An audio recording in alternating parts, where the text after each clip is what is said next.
Hello everybody out there in the ether, and welcome to yet another episode of Let's Chat. If this is your first time joining, then where the heck have you been?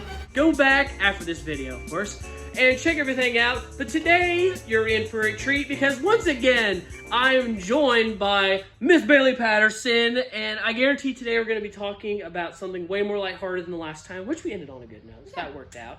So, trying to think of a natural segue for this. Okay, so the lighthearted thing. You would say you dabble in theater, right? I dabble. Just a tiny little bit.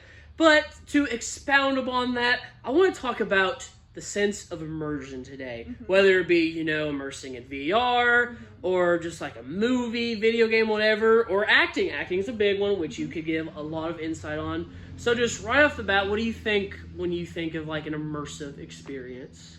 Honestly, the first thing that comes to my mind are breakout rooms. Breakout room, really? Like escape rooms. Elaborate.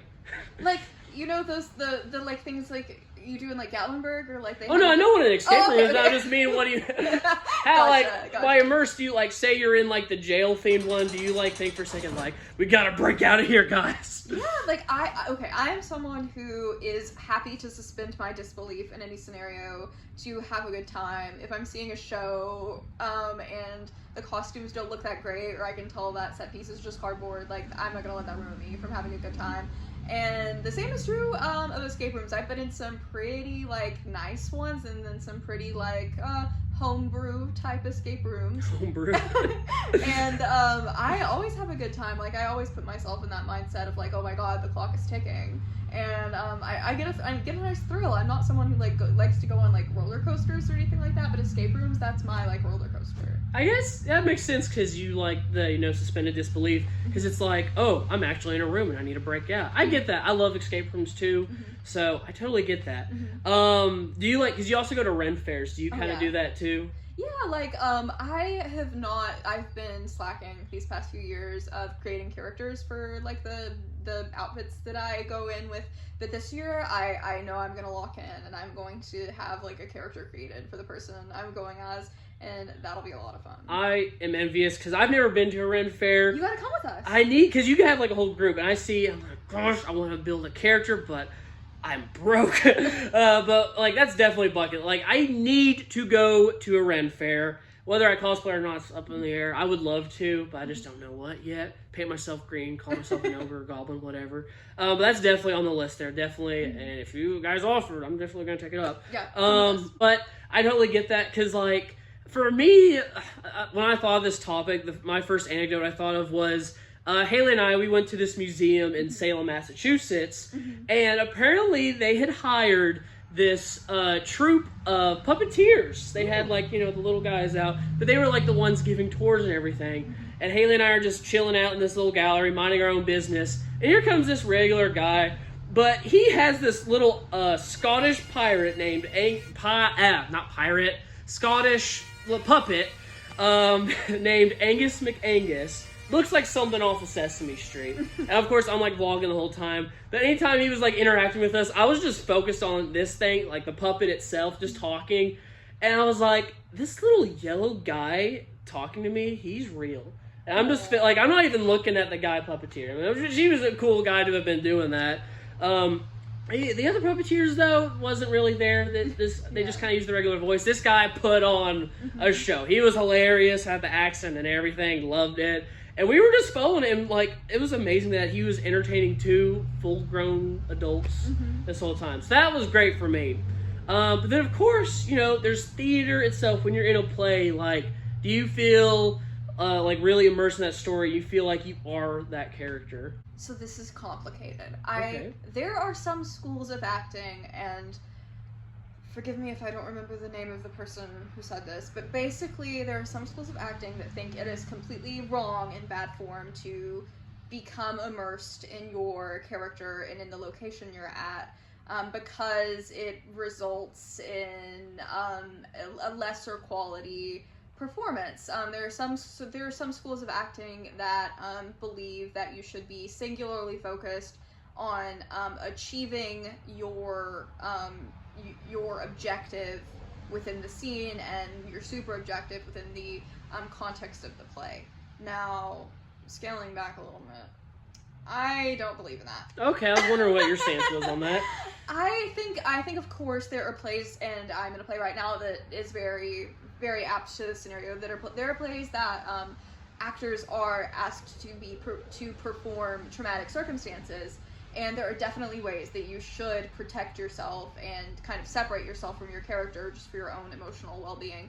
But there are other plays where I absolutely am just up there and I'm having fun, and I think I am a Regency era young lady and I'm having the best of times. So I think there are some healthy limits that we all need to be taking, and of course keeping in mind the actual like text of the show that you're performing, your blocking, your costume is slipping on this side, so make sure to readjust it. Like there are 8 million little technical things that have to be going on in the back of your mind to make the performance keep running. But I think finding fun in the immersion of theater is no crime.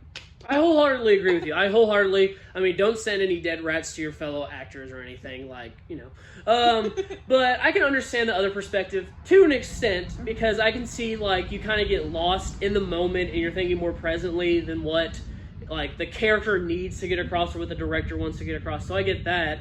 And then a role of yours, which, funny enough, wasn't in a play. It was at the Haunted Industrial Park that we worked at this past year. Because you weren't like a scare actor per se, you were like a victim in it, as in like, you know, the cult grabs you, you're screaming like, help me, all that whole jazz. And it was just so, because like, I got to run through it, I was really immersed. Haunted houses get me too. Because it's like, I know I'm in zero danger, unless you go to one of like those touching ones, but like, I know I'm in zero danger. Heck, when I like went through the first time at that one, like, I knew like everybody involved, I still was kind of like, ooh, you know? Yeah. Even at your part, I was like, dang, like, there's a lot more theatrics that year.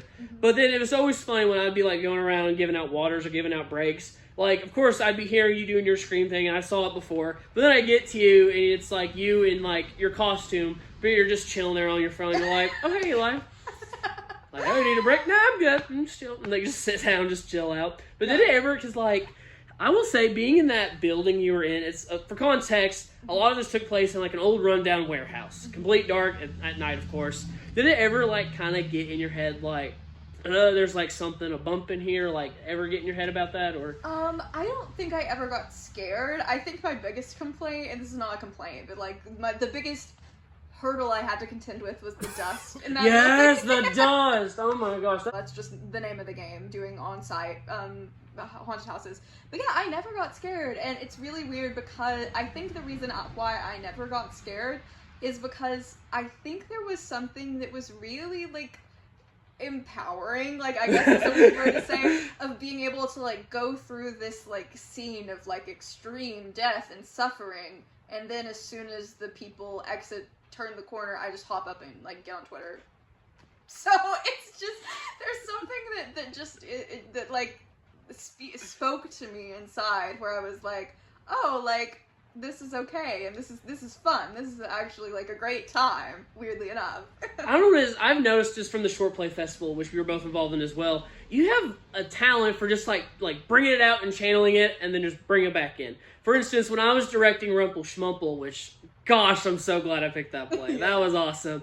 But you and Sam, who played, Rumpelstiltskin, you guys picked up like that, just really got into it. And just, how you're able to do that at the haunt, where it's like, you're screaming 1 second, you're freaking out, and of course, you probably feel a little like your adrenaline running a little bit in that moment.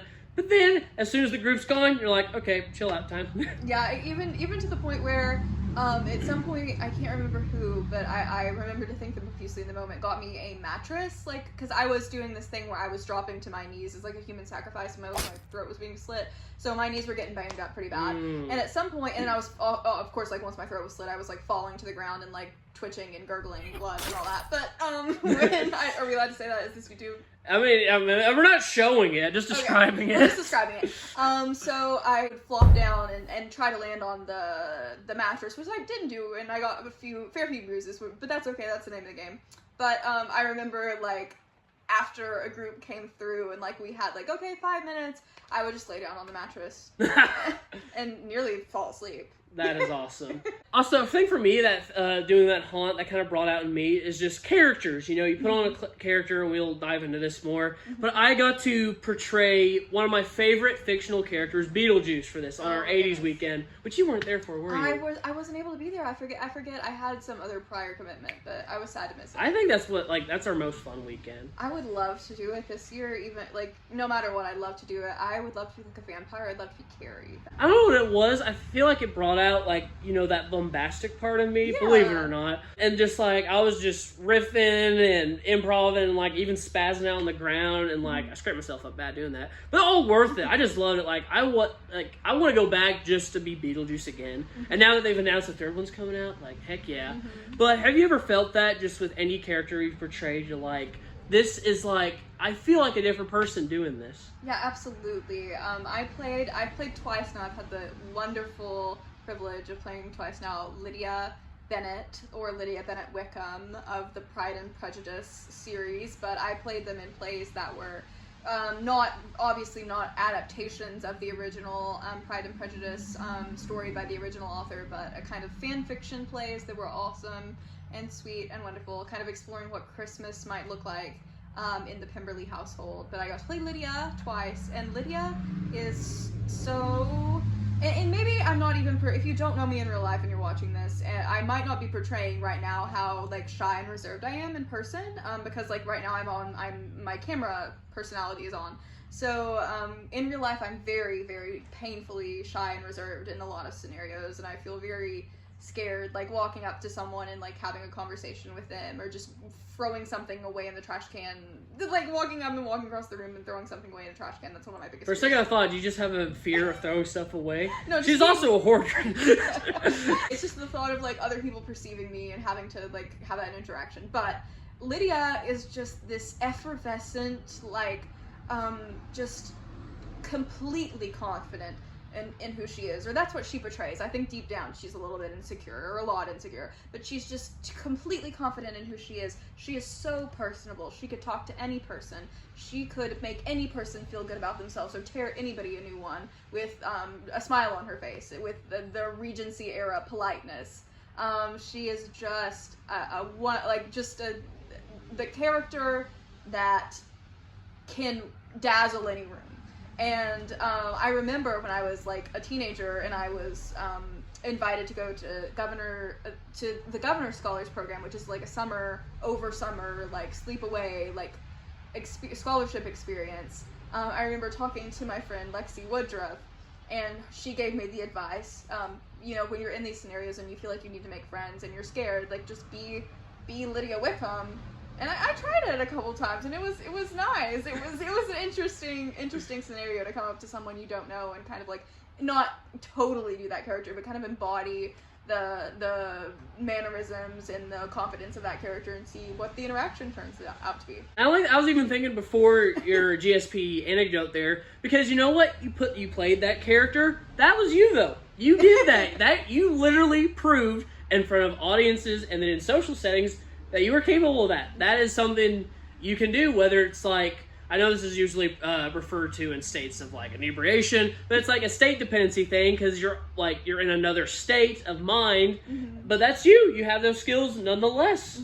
Yeah. So I think that's really cool. And I probably thought that sounded more wiser than I thought. No, I mean, that's true. It's like, we tell ourselves that we don't have the capabilities of different things within us, but then in theater, we find ourselves exploring those capabilities, and maybe we discover something about ourselves we didn't know before. Yeah, and there's a lot of antisocial actors out there, or more reserved actors, but then you see them come out on stage and they're able to exuberate they're able to, like, do that, you know? And I don't know, it's like, gosh, I wish I can meet that person, but I guess at the same time it is that person, you know? I don't know. That's what I guess the magic of immersion anyway, is because, like, yeah, it feels like something that isn't there, but you know what? It is there. But I don't know, it's just because, like, that saying, you know, reality is what you make of it. I think the character thing is a more solidified, concrete piece of evidence of that. But even, like, if it's escape rooms or, like, Ren fairs or Little Puppet Men, it's like, yeah, you're imagining it's something else, but that's I don't know. Yeah, No, I'm just right. word vomiting at this point. Life can be very boring, and Yes. I think it's a measure of health and wellness that you are able to be in these scenarios of something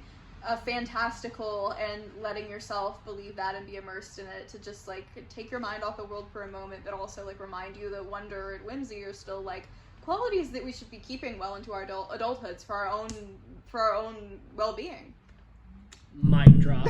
But no, I think escapism like that is very important because everyone needs an outlet, you know? Yeah. And I think like methods of escapism and immersion, like I feel like that's one of the healthiest ones, you know? Like sure you can, because like, you know, in art and, well, I guess just art in general, you're like creating something, bringing something to life, you could say. But then just like that, it's kind of like you're bending reality all around you. And you know what, you brought up, like, you felt empowering in that moment earlier, talking about the haunt acting. But I guess really any kind of sense of escapism is empowering because you're really manipulating reality around you. Yeah. And that's kind of cool. The idea that, like, you are the author of your own experience, like, even to a greater extent than we think about it. Like, in not like in like a magical way, but kind of in a magical way of like, even though like, yes, we all make choices and then the things that happen to us are often a result of the choices we make, but we can go beyond that to seek out these wonderful experiences. We can achieve some of our dreams just through going out and trying new things, like going to a Ren Fair or playing D&D or whatever, what have you. You are in charge of your own life. And you can create these experiences for yourself. Second mic drop. Now, I think I really can't... Anything I would say would just be redundant on that. But I think that's the perfect note to end on, because we're drawing on time anyway. And I'm glad we got to have... I mean, last time was civil, of course, but this was, like, fun. You know, I think I got a little immersed in it. Name a place right now. I could, like, you know, blue screen, wherever. Anything, right now. Middle Earth. Boom! Middle Earth. We're in Middle Earth right now. It's... Whoa. Whoa, is that a ferry going across from here? I think so. Hello. Wow, this will be much cooler in post. Yes. But like that, though, we're going to wrap up here. Thank you again for putting up with me and my ignorance and word vomiting. This was fun, though. It was amazing. Thank you so much for having me. But thank you all for watching if you got to this point. And make sure to like, comment, subscribe, immerse yourself in the channel that is Let's Chat, because it's just a magical wonderland here. Oh, here comes the fairy again. Oh, never get tired of her. But with that said, thank you again, and that is a wrap.